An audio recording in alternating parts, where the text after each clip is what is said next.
Okay, so this is part 2 of the basic electronics with Arduino for our instructors on how to run the class. And now we're going to start getting into the microcontrollers. So we've already learned the basics about how electricity works and how our electrical components work. Now we're going to start getting into the microcontroller part. I generally like to give a little bit of information about what a microcontroller is and the differences between a microcontroller and a computer. There are some fairly significant differences.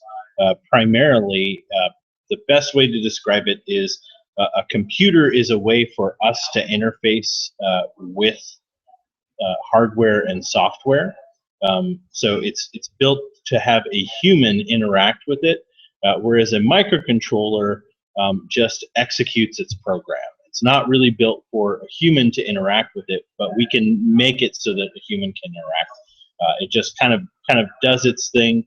Another big difference between a computer and a microcontroller is a computer, when you're done doing what it is that you need to do with the computer, you can turn it off, and when you turn it back on, it more or less comes up with it starts off where you left off.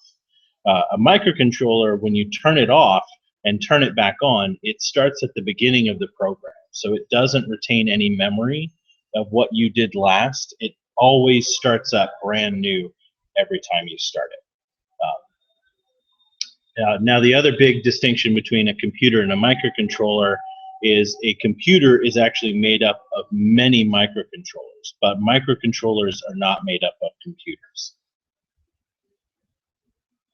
So we tend to also have a discussion on different things that we'll watch this video, which I won't play for you guys. You guys can watch it on the side. This is Colin's lab about Arduino, and I'll go ahead and post a link to this video in the comments.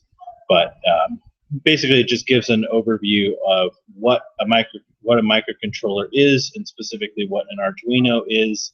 It goes into a little bit about different things you can use with it, different shields, and a little bit about the programming. It's all stuff that we cover in more detail in the class, but it's good to kind of give them an overview of that before we get into it. Once we're done with the video, I'll typically have a discussion with, what kinds of things do you think you'd be able to do with this, with a microcontroller.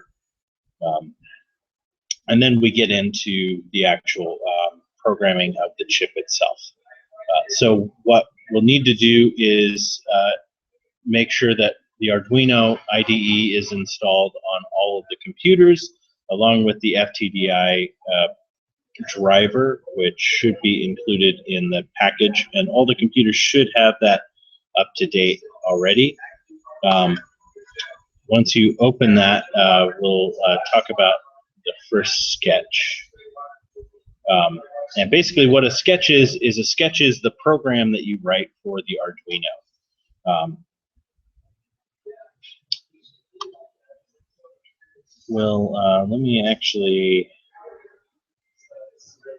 exit this, and I will actually go ahead and open up the Arduino IDE on here, so you guys can kind of have a look of what that looks like and how it gets connected.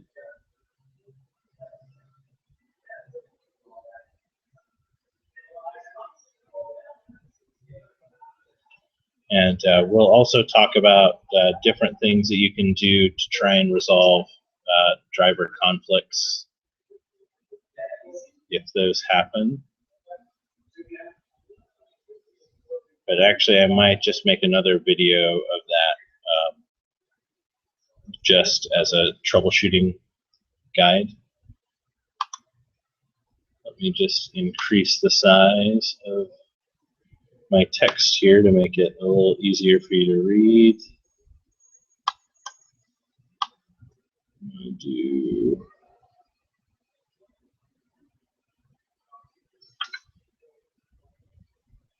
There you go. That should make it a little easier to read. So this is the Arduino IDE. A couple of different things to keep in mind. This little checkbox here, this is for verifying your code. It's basically just a check for you to make sure that there are no mistakes in the code. This is our upload button to make sure that this is what you actually upload to the chip. Now for our purposes, there are a few settings in order to make sure that we're communicating with the chips successfully. And there are going to be two different ways of doing this. Now, if you're just doing an Arduino class, we will be using the FTDI cables. But if you're just doing a HackyBot class, we may not have access to the FTDI cables for programming the chip and may have to go with the USB cable. So for right now, we're going to focus just on doing the basic Arduino kits that do have the FTDI cables. And for settings for that, what you'll want to do is under board, so under tools and board, you're going to go and select Arduino Uno. And then again under board, it doesn't actually, the programmer doesn't really matter with the FTDI programmer, but it'll likely be set to something like AVR ISP. And the other thing you'll definitely want to check is make sure that the port has a COM port here. That's very important. If you do not have a COM port here and the FTDI cable is plugged into your computer, that means that it is not connected. And again, we'll talk about troubleshooting steps in another video on how to resolve that if there is no COM port. But just make sure that you do have that COM port selected. Yeah, if we're on a Mac, it's a completely different story, but we're not going to be using Macs for any of these classes, so we're not going to worry about that. We're just going to focus on how to get this stuff working for Windows. There's a couple of things that we want to kind of take a look at here in the code, and actually what we're going to do is we're going to do what you'll have your students do, which is load the blink test. So under File, you'll see this examples, and under examples, this has a bunch of basic example sketches that you can use. They have a lot of notation in it, so it's really easy to kind of get started so people can see how the code is written, and you can show them a few things. The biggest thing we want to look at is blink. That's going to be our first program we're going to load. So we're going to open that up, and we'll take a look at how the code is structured. So we start with a note. Basically, this slash and the asterisks here, this indicates that we're going to put a large block of notes in here. So anything to the right of this is going to be ignored by the code. Then once we're done with our notes, we do the asterisk slash, which is going to indicate that we're done doing notes, and now it's time to get back to relevant code. Now, a second way of being able to leave notes is by doing this slash slash. And if you do the slash slash, anything to the right of that slash slash will be ignored by the program until you get to the next line. So if you just want to leave a very quick note on one line, it's easier to do that, and then it'll just ignore everything on that line. Now you can put code in front of the slash slash, and it will actually execute that code. It will just stop executing once it gets to the slash slash. Here we have one of the most important parts of the Arduino code, which is the void setup. Void setup has to be there. There are two things that are the bare minimum that you have to have for any piece of Arduino code, and that is void setup and void loop. If you don't have void setup or you don't have void loop, you will always have an error in the program, and it won't let you upload. What void setup does is void setup is basically anything that you want the board to do as soon as you turn it on. So it will do this only once, but it will do it every time you turn the board on or if you hit the reset button. Now, a few key things that you'll need to take into mind is that this operates like what we call a function. And what defines this function is this bracket. So the curly brace, we're going to start with an open curly brace here telling us that beyond this point, this is the contents of void setup. So anything in here is going to be part of void setup. Once we're done with void setup, we have to close it with the closed curly brace.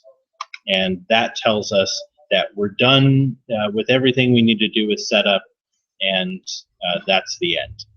If you remove this, then what will happen is it's going to assume that anything else down here is a part of void setup. So you have to tell it when to open and when to close. Likewise, if you're doing a single line command like this pin mode command, you have to tell it that you're at the end of that command by adding a semicolon at the very end. If you don't add this semicolon to the very end, it will just assume that the next line of code that you put is part of this line of code. And it'll give you an error. So 9 times out of 10, if you run a check on the code and you come up with an error, it's either going to be you're missing one of these, either open or close, or you're missing one of these. So punctuation is definitely very important with this type of programming, and that's a common thing that students are gonna have a hurdle with. Now we're going to talk a little bit about what this code does, but before we do that, let's go ahead and plug in our chip. So I'm going to get off of screen share here, and we're going to go to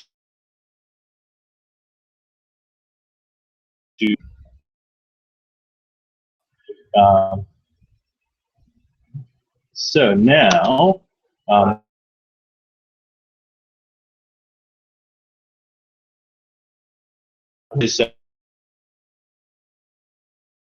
get that into focus.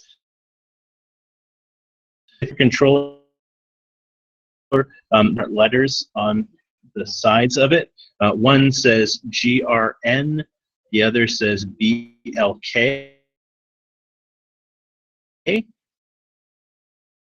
And what that stands means. So you is going to match up with the green, and the BLK matches up with black.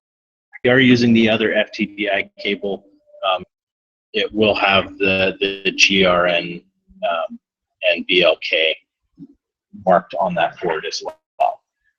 Once we plug it in there, you should see the lights should blink a little bit. And what we're going to do is we're going to go back to our Arduino.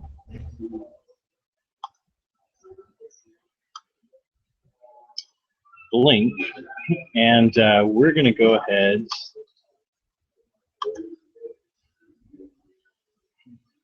and we're going to load that. So we're going to hit upload, and hopefully we'll see a green light that's going to blink, or a few lights that'll blink on our FTDI programmer, and hopefully we're going to get this right here at the bottom where it says done uploading. And hopefully in our notes down here at the bottom, it's going to have no errors, and that means we got a good program up there. And if everything went just right, let me get off my screen share, we should see an LED blinking. Now, with that battery shield on it, it might be a little difficult to see, but you can see there's a red light that's blinking down there. Now if we take one of our LEDs and we connect the positive side to pin 13, and it's a little difficult to read the numbers with the shield on there. But yeah, we plug our positive into there and our negative into our negative rail, and then we connect our negative to the ground pin, which should be the, yeah, it's the second pin over there. We'll see that now that LED is blinking. So now we're going to go through the code just briefly to explain what's going on there. Let's hop back to our code. Basically, we're just going to explain a little bit about what's going on. So first of all, we have setup. And what setup is doing is, setup is generally used for telling the Arduino what it is that we're going to be attaching to it. Because the microcontroller has no idea what is attached to it. It has no way of detecting it. You have to tell it what you're putting on it and what you want it to use.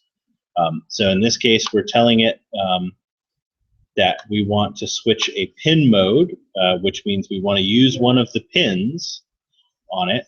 And the pin we want to use is pin number 13.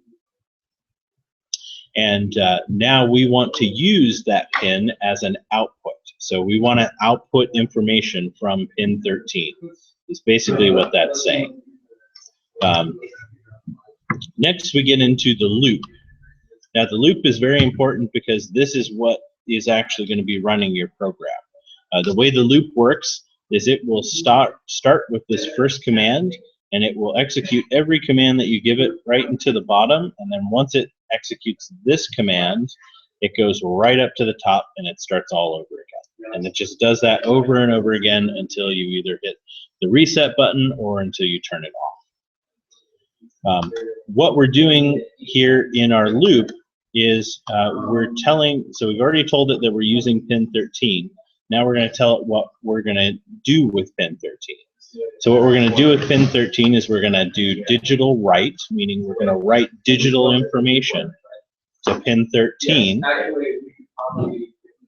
And the information we're going to send to it is high. And if you remembered, high is one of the states of digital information, which means that we're going to turn it on, basically. So we're turning that pin high. And then we're going to use a delay, and what a delay does is it really just stops the LED, or it just stops the program from doing something. It's like hitting the pause button. And then you have to tell it how long you want to delay for, and we're telling it 1,000 milliseconds. Now, the standard delay is in milliseconds, and it takes 1,000 seconds, or 1,000 milliseconds equals 1 second. And as you can see, there's a note here saying that that's waiting for 1 second. Once we've waited for 1 second, then we go and do digital write pin 13, and we're going to write it to low, meaning we'll turn it off. And then we're going to turn it off, set another delay. Once it's done with that, it's going to go right back up to here, and it's going to turn it on. So basically, we're turning the LED on, we're waiting for 1 second, then we're turning the LED off, and then we wait another second, and then it does the loop again and goes through that over and over again. So that's what we're telling the LED to do. So one exercise that I give the kids to, so they kind of understand this a little further, is tell them to play around with these numbers. And so let's try changing that delay to 500, and then hit upload, and we'll see what happens. And typically what will happen is you'll see that the LED will blink at a different rate. So the lower this number, the faster that LED will blink. There are a couple of other challenges that I can give the students. One of them is, can you get it to blink out a message in Morse code? So that's a cool one. In order to do that, what you'd want to do is basically you can copy all of this, go to another line, paste it, and now I can change, just change the values here. And you can do that as many times as you want to have it turn on and off. So that's a basic exercise for making the LED blink on and off. Let's get back to the PowerPoint here.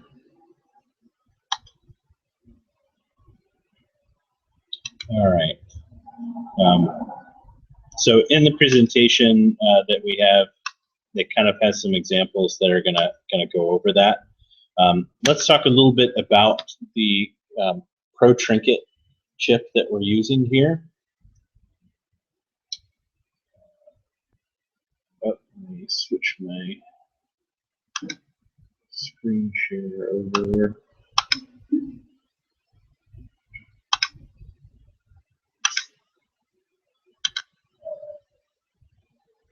Okay, so let's talk a little bit about the Pro Trinket chip that we're going to be using. Your chip may look a little bit different in that it may have another chip on top of this section here, which is actually a battery recharger for lithium rechargeable battery, so that you don't have to have it always plugged into the computer to give it power. These will power themselves if it has a battery attached to it. If it doesn't have a battery attached to it, you'll need to have it connected to the computer. So these 6 connectors right here are what connects it to the FTDI programmer. It says FTDI header down here. You don't really need to know what pins these are, but just make sure, again, you have the black wire connected to this one and the green wire connected to that one, and it should work fine. If you plug it in the wrong way, the LEDs just won't turn on the board. It won't damage it or anything. The important thing that we need to know when it comes to programming is what these pins do. So we have this first pin is BAT. That's basically where you can tap power directly from the battery coming out of that one. Where it says bus here, this is actually connected to the USB bus. Now you can pull from USB bus or BAT if you're using the FTDI cable, but if you're just using the USB connector up here, and you want to pull power, you'll want to pull it from bus. You can also pull power from 5 volts, but that gives a very precise regulated 5 volts at 1.5 milliamps, which is not generally enough, and this actually comes from the board itself. So if you're running something like a motor or a servo, those generally suck up a lot of power, especially when they start. So you don't want to hook any of those up to the 5 volts coming from the board, or it can actually crash the board because it pulls too much power from it. So whenever you're hooking up something like a motor, especially a motor or a servo, make sure you hook it up either to bus or battery in order to give that power, and that will save you a lot of headache. Now we start getting into well, and of course we have the one ground pin over there marked G. Now we start getting into the actual I/O pins, and the I/O pins are what you're going to be using to control devices on. All of these pins are numbered. They do go through, so the RX, TX, generally they're used for other things, but they can be used for pin 0, 1. Pin 2 is not available, so you'll want to stay away from that. In general, I would say for this chip, you'll want to start with pin 3 and then just kind of go from there. So count on being able to use 3, 4, 5, 6. 7 again is not an available pin. 8, 9, 10, 11, 12, and 13. So you have quite a lot of pins that you can use. These can be used as all digital pins. So any information you're going to send with these pins should always be digital.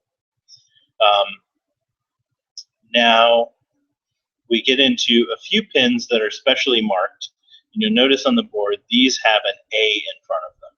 All of these pins are actually, they can be used as digital pins, but they are actually marked for analog.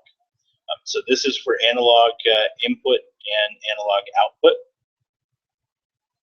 So anytime you need to read, especially read information from an analog sensor, make sure it gets plugged into one of these pins marked A0, A1, A2, A3, A4, or A5. So as you can see, we have 5 analog inputs for this. And that's the basics of the chip. There is this black button here. That black button is the reset button. You generally are not going to need to use that unless you're using the USB cable rather than the FTDI cable to do stuff. So we won't worry about that until we get to the HackyBots. For now, we've already loaded the Blink sketch and talked a bit about that. We've talked a little bit about what setup is and initializing pins. Oh, so this is another thing that we really want to get people in the habit of doing, and I know they don't consistently do it in the code for the Blink test. But defining a variable, well, we'll get into that a little later.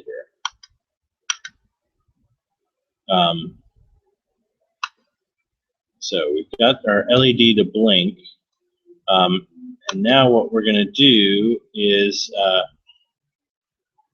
we're going to add a digital input button. So we're going to basically follow this schematic here to do a digital button. And let me switch off to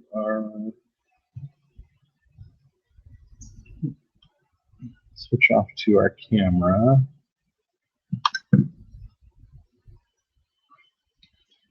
All right, so we're going to unplug our LED, and we're going to actually go ahead and use this button. So in order to connect the button, what we're going to do is we're going to use pin, for the LED, we're going to use pin 6. So we're going to connect the positive side of our LED to pin number 6 on our board, and the negative side is going to go into our negative track on the board.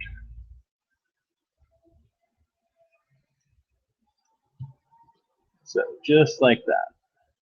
Pin number 6 goes in there, other side. So positive side of the LED goes into pin 6, negative side of the LED goes into our negative track.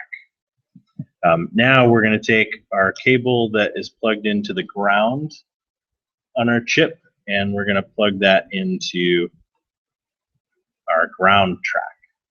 So now we have our LED plugged in and connected there.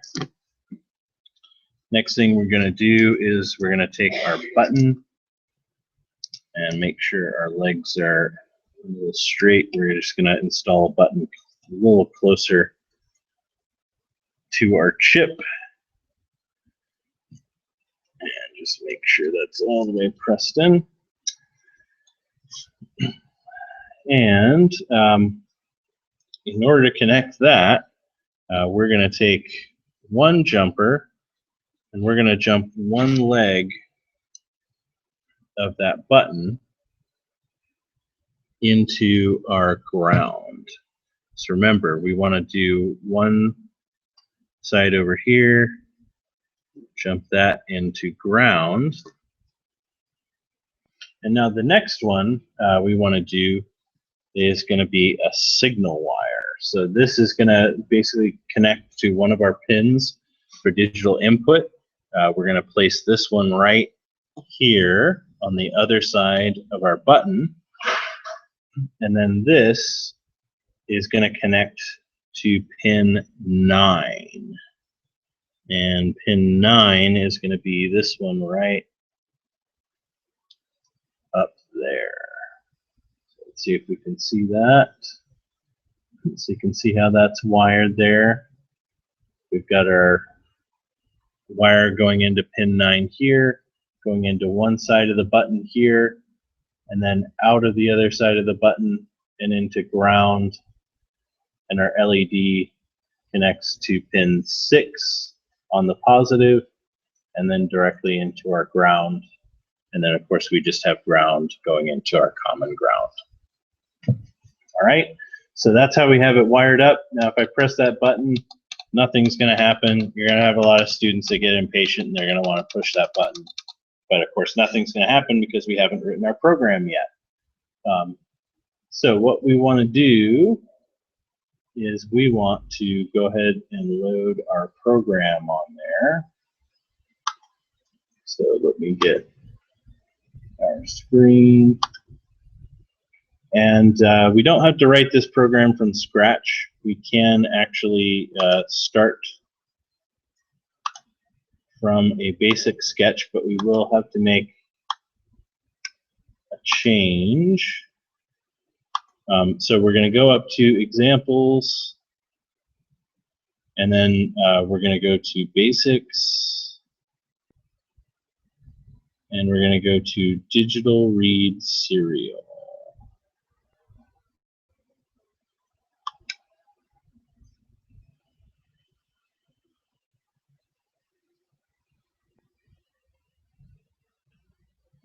All right, so we got digital read serial, and what we're going to do is we're going to do something a little different, which we want to get kids in the habit of, which is instead of telling it that assigning our pin and telling it what pin we want to use in here, because as you notice with the blink, we used that pin 13. We actually typed out 13 every time we want to tell the LED to do something.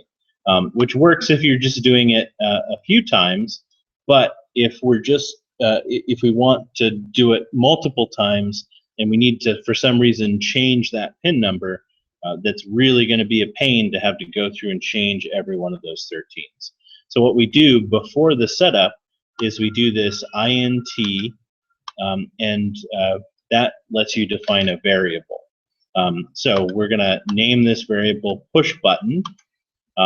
And then we're going to put the number of the pin.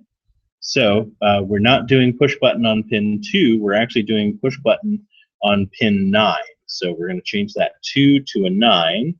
And let's just change it up in the notes here so that we know what we're doing. And now, basically, anytime the program sees this variable push button, it's going to replace that with 9. So as we can see down here in our setup, we're going to pin mode push button, which will be 9, and we're telling it that we're going to use that as an input. Now the rest of this stuff up here, where it says serial begin, this is actually setting up the serial monitor. And we're actually going to use the serial monitor because it's a good way of being able to tell what's going on with the code. With this particular board, the serial monitor is only available if you're using the FTDI cable. If you're using the regular USB connection on the Pro Trinket, the serial monitor will not be available. So it's not something that we definitely need to use for the HackyBots. It can be convenient. So if you have the FTDI cable, definitely use that in place of a standard USB cable. So going through our code again, once we get to the loop, we're basically we're defining another variable. So we do int button state. So that's basically just that is just, has the button been pressed? Has it not been pressed? And button state, we're setting that to the value of digital read. So we're telling it to read the current state of the button. And push button is the pin number of the button of the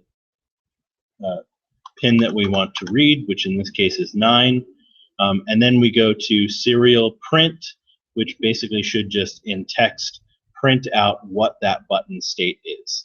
And then we have a delay of 1, which just helps the machine to process that information and display it correctly.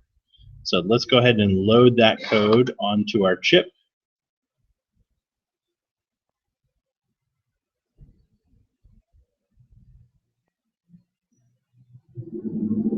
And hopefully, getting an error here. Let's try that again.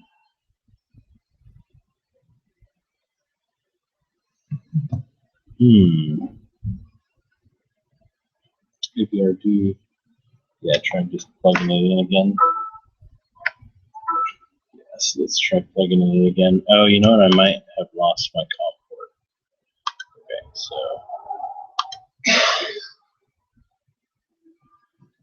that one. Let's try.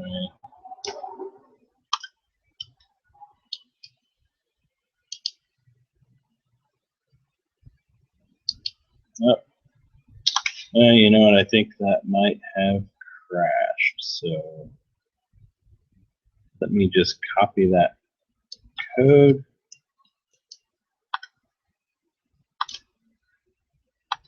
And I'm going to close the IDE.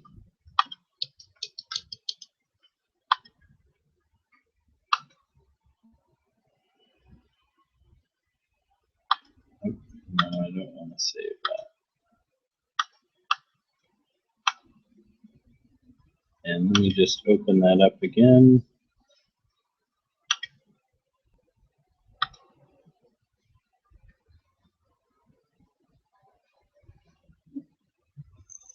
All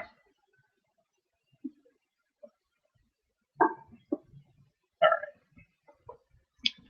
Now I'm just going to paste that code back in here. Let me see if this will upload now.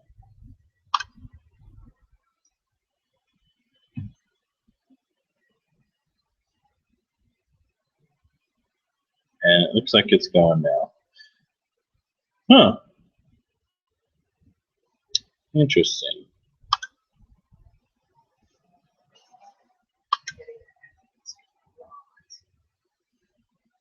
Yeah, occasionally we do come up with those error messages. Well, let's see if it might have worked anyway. So we're going to go to serial monitor. And I see a Y, but yeah, it looks like it actually worked, even though we got that AVR dude error. So in order to test this once it's uploaded, you'll want to go to Tools and Serial Monitor. And you may see some funny characters when it first starts up, but then you'll probably see a bunch of zeros that are going down. And then if you press the button, hopefully it should do it. Oh, actually, yeah, there is one thing that we do need to change in our code. And that is that right now we have it using input. Now, typically when you use a push button, it's going to want to use resistors in it. And there is a way that people typically do this with installing resistors. But there's one piece of information we're going to want to add into that in order to not have to do it. And that is that underscore pull up. So back in our code, to input, we're going to do underscore capital pull up. And now let's reload our code.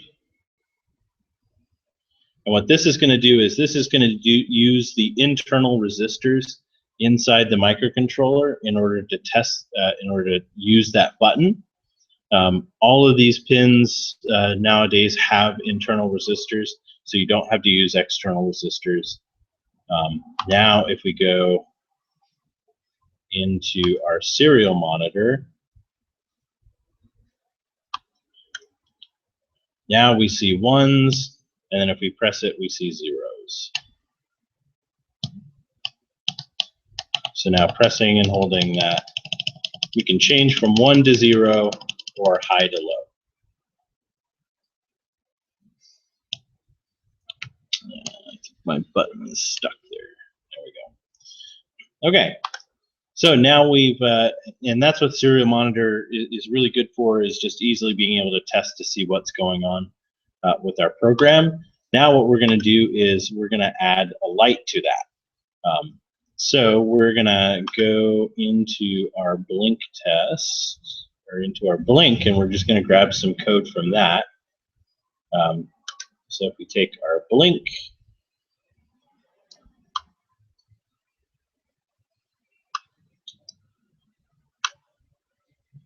we are going to grab this guy here,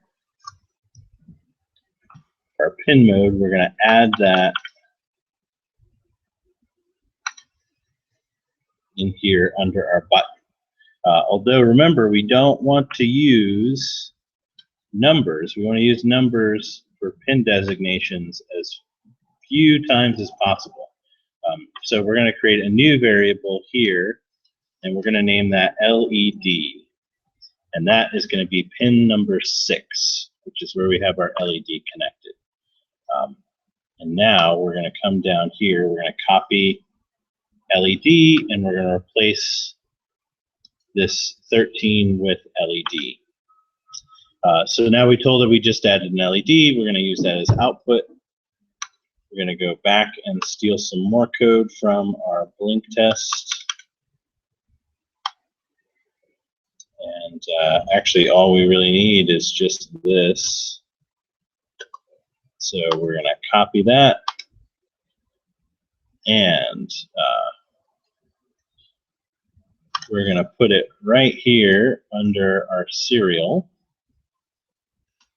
And remember, we're changing pin 13 to LED, which is our pin now. Now, instead of doing high or low, we could certainly say if pin state is 1, do this. If pin state is 0, do this. But it's even easier than that, because actually all we have to do is do digital read pin, or actually, if we do pin state, and we just replace that variable with high, because when you're setting a digital write, you can use either 1 for on, 0 for off, or type out high for on, low for off. And since this actually puts out a 1 or a 0 based on how you push the button, now if we go and upload that,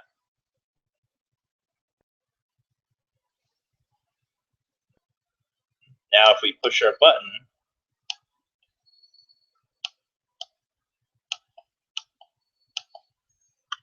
it should turn it on or off. But let's check the serial monitor. Looks like the serial monitor is starting up. So we have 1 and 0. Nothing seems to be happening. So let me double check.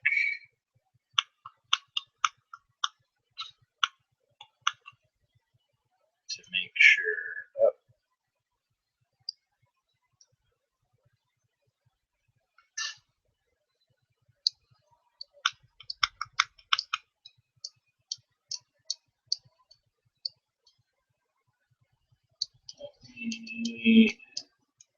I'm just checking my circuit here to make sure everything is plugged in correctly.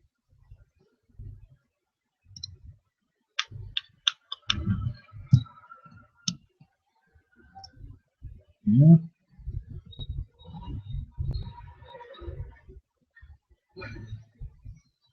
Number 6. The ground, there we go. Okay. I think I didn't have it plugged into the right pin, but now when I press it, or it should be on, and when I press the button, it turns it off. So that's pretty cool, but you know, it's no different than what we did with the button before. So for the moment, let's actually get rid of some of this serial information from our code.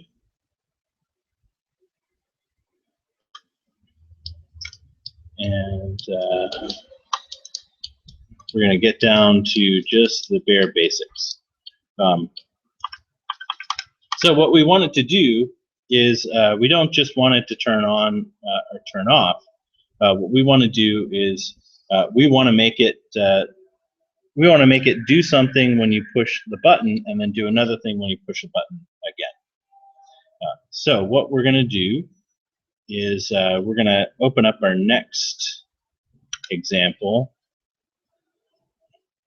which is going to be to toggle. So let's see, we're going to go to examples, digital, and let's see, yeah, let's do debounce.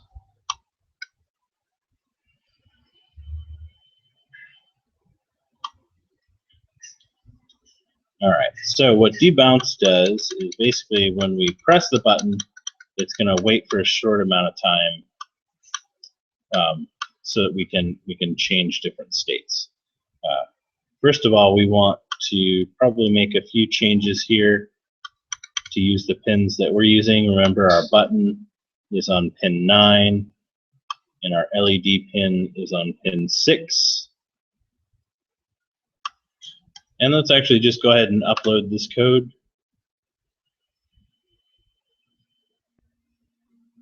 And we'll see what happens. We switch to the camera.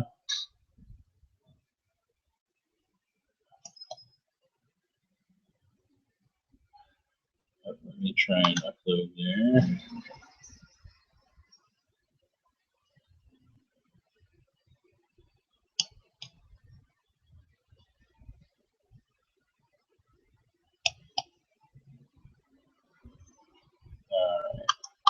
Oh, you know what? I think, yeah, we got the same problem. We want to do, we want to change this, switch back to my screen view.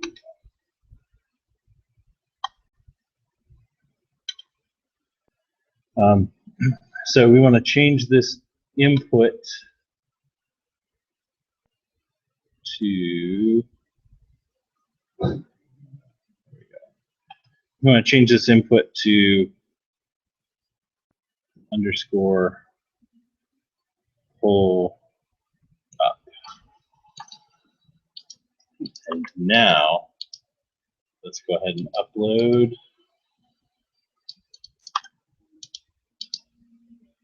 And now if I tap it once, it turns on. Twice, it turns off. So let's look at the code and see how it's doing that. What we're doing, switch back to screen share.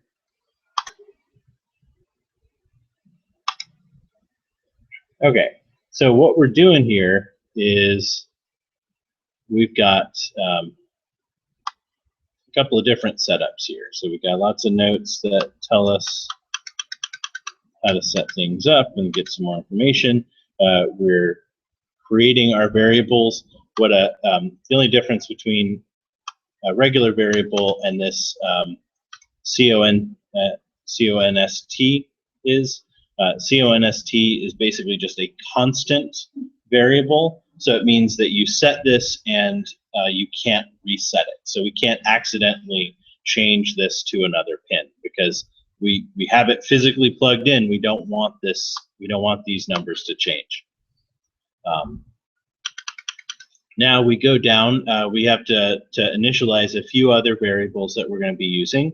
One is the LED state. So we want to look at the current state of the output pin. and then we're looking at the button state, which is going to be the current reading from the input button. And then we want to look at the last button state, which is going to be the previous reading from the button. So what was the button doing before we pressed it? It sets the LED state to high, which means we want the LED to turn on when we start up, and we want the last state to be low, meaning that we press the button and then we release the button. Now we define a couple of other variables. So last time debounce time. This is basically how long has it been since the last time we pushed the button. This is basically just because the program acts so fast that if you press and hold the button, it'll just keep turning it on and off over and over and over again. But we don't want it to do that. We just want to be able to press the button once and then it does our action, and then the second time we press the button, have it do it again. So debounce delay is going to be 50, which is 50 milliseconds. And the notes basically tell you what that is. Increase if output is flickering. So if you're pressing and holding the button and it flickers, the LED just turns on and off really fast. You may need to change that number, but that should work just fine. Now we go into setup. Setup, we're doing button pin, we're setting that to internal pull up. We're doing LED pin, we're setting that to output. Then we're actually going to start the LED with its current state, or with its initial state, which is going to be high, which is what we set before. Then we get into our loop, and what we're doing is we're reading we're doing a digital read of that pin state. Once we get done with that, we do a conditional statement. So a conditional statement is just a simple if or then. If this is true, do this. So what we're doing is we're asking it to read. So it's reading, and this is a not equal.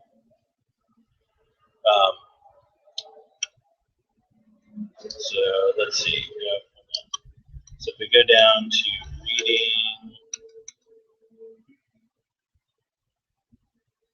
so we must have set a variable up here for reading. So reading digital pin equals, and we're starting off with high. Oh yes, so what this is doing is we're taking, so the last time we pushed the button, when it first started up, it started up as high. So the LED is set to high. So right now our reading is set to high, and this is not equal.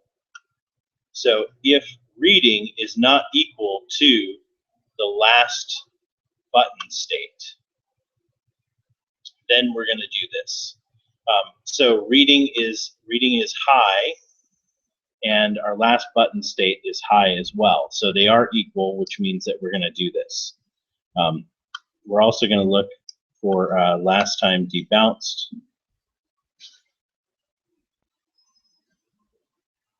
Let's see.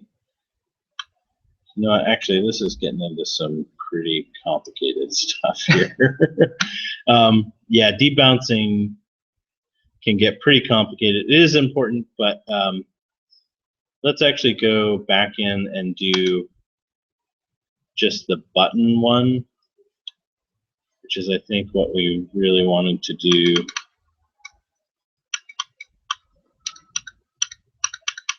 Yeah, so this is just the button.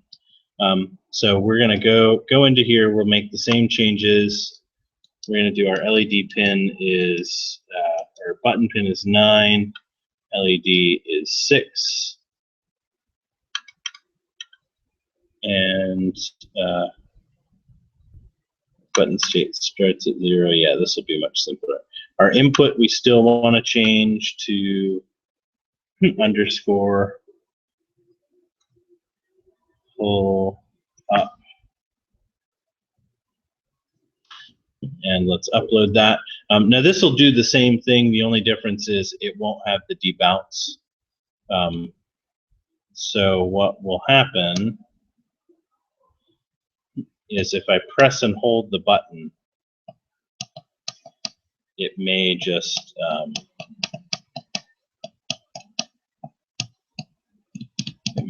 flash. So once we get down, let's take a look at what the code is doing. So again, we're defining our pins. We're setting the initial button state to 0. We're initializing the LED pin as output, initializing the button push as internal pull up. Now we're into the loop. So we're reading what is button state. Button state equals digital read pin. So we're reading the state of our pin.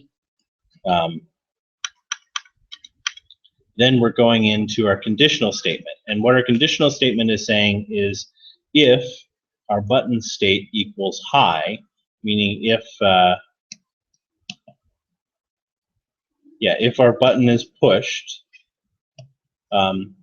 we want to do this, which is digital write LED pin high. So we want to turn the LED on. If the button is pushed, we're turning the LED on.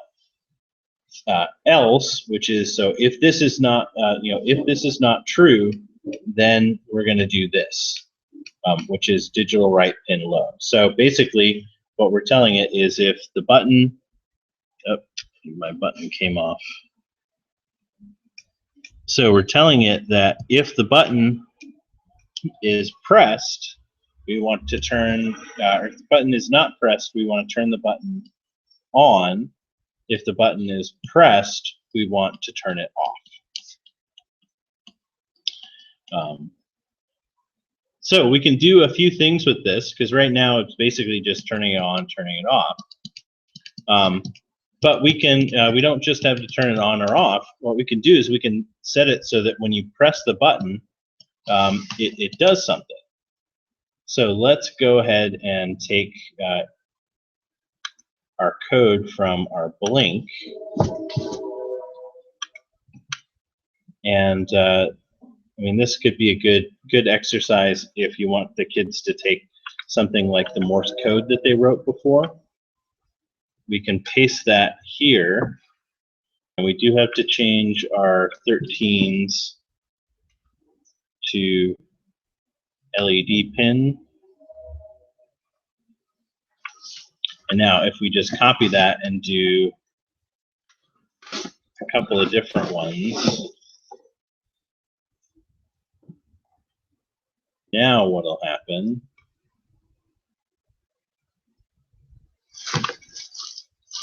and we want this one to go to low, because if the button is not pushed, we want that LED to be off.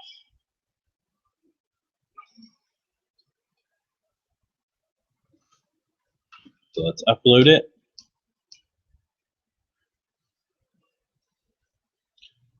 And now let's switch over to my camera and let's see what that does.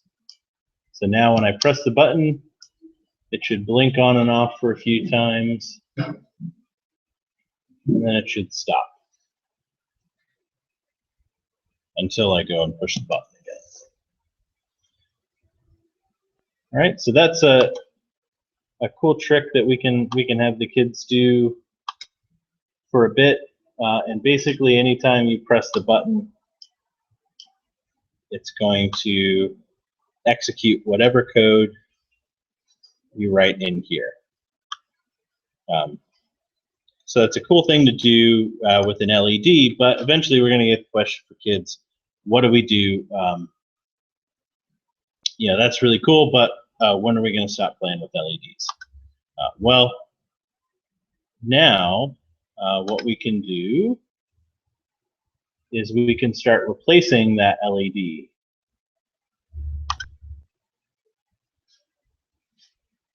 So let's do this. Let's go ahead and jump the wires from our LED. We'll keep the LED plugged in there.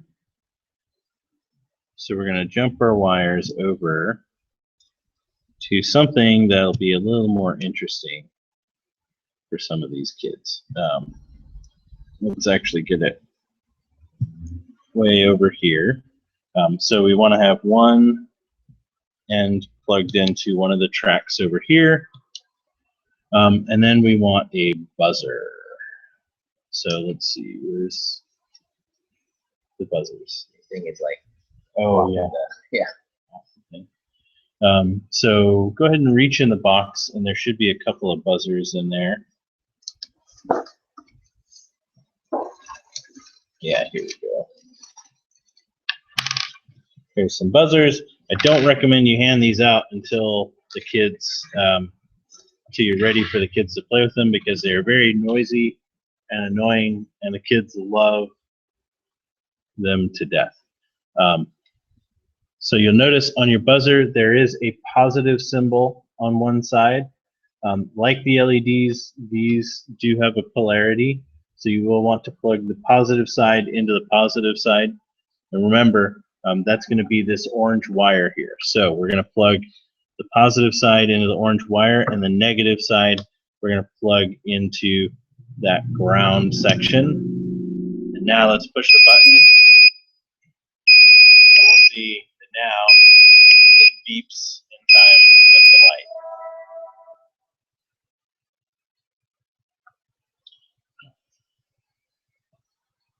So what we do, again, we take the positive side, the positive pin of our buzzer, and we're going to plug it right in to where that orange wire. So you can see how these plugs are set. So that longer little connection, which is our positive, is going to go right there into where our orange wire is. And the other side is going to go into that blue strip where we have our ground. Should just plug right in there. Then we push the button.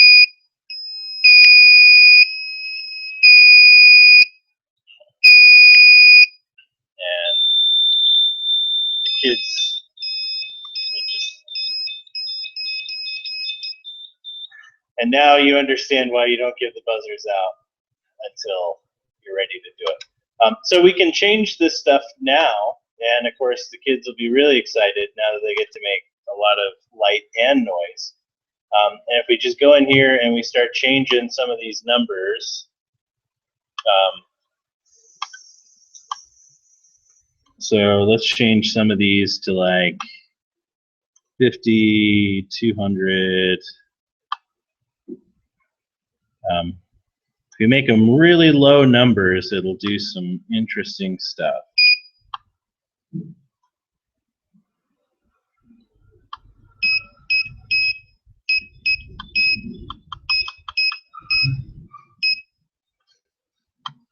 So, and of course, sounds like we got some Morse code going on in the back room there.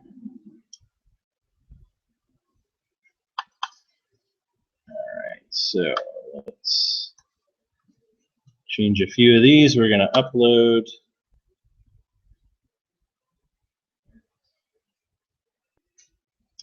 And now let's go back to the camera and let's see what it is that we got. So now I press the button.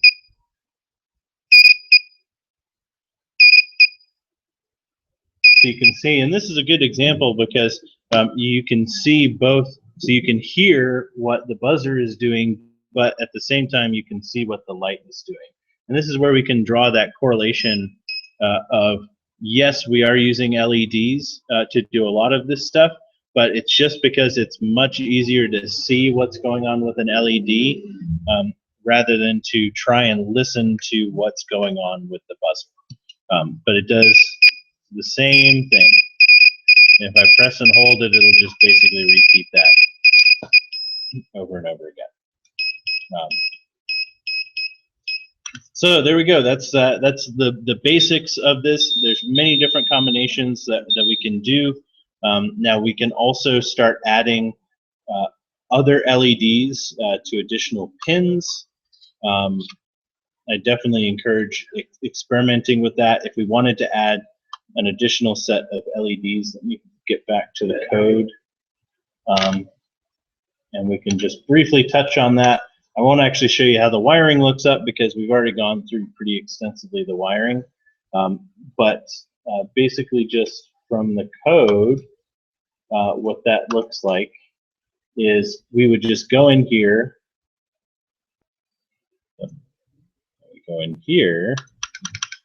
and instead of having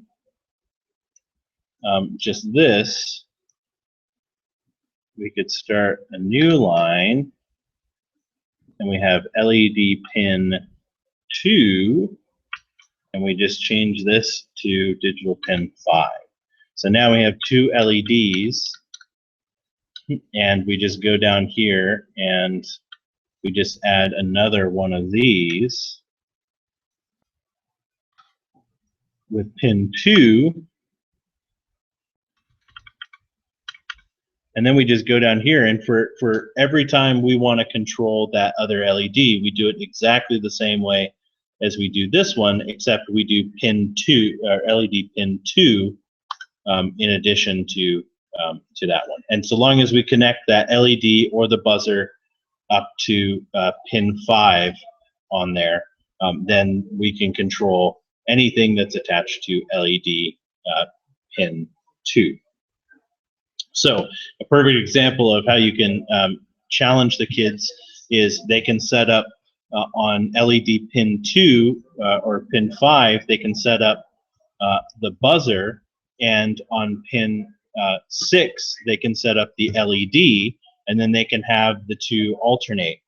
Or they can set up 2 LEDs, one on pin 6, one on pin 5, and have them alternate and do a light show that way.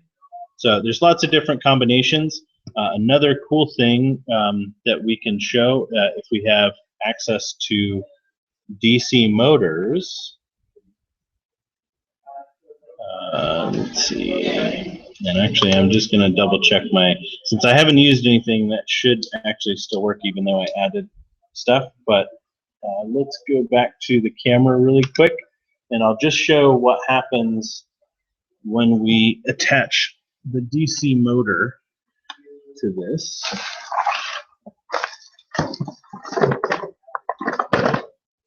I can find one. I think, have we got the DC motor in the box there?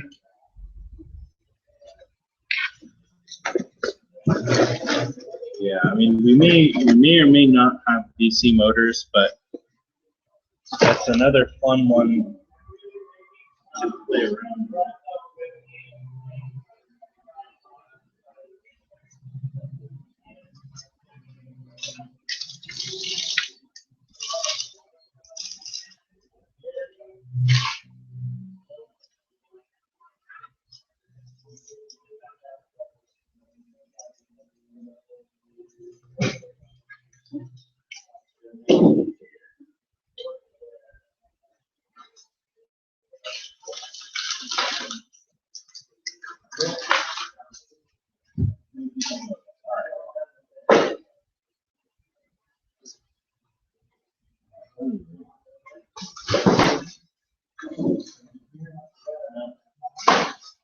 All right, well, anyways, we don't have a DC motor, but if you do, you can just plug in it in the place of the LED or the buzzer.